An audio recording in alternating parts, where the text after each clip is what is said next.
Showbiz couple na sina Janine Gutierrez at Jericho Rosales, magsisettle down na?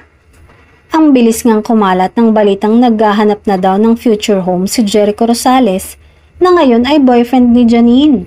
Pagkatapos nga daw ng hindi inaasahang pangyayari sa pamilya ng kanyang girlfriend na si Janine, ay nag-decide si Eko na i-postpone muna ang planong paghahanap ng future home. Future home ang hinahanap.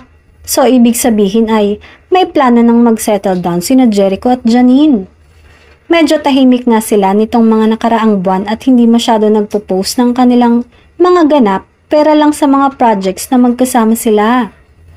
Inamin din nila na mas gusto nilang gawing private yung relationship nila at bilang lang ang mga ipopost sa social media. Kaya pala medyo nalimitahan ang pagpo-post ng dalawa ng kanilang mga sweet moments.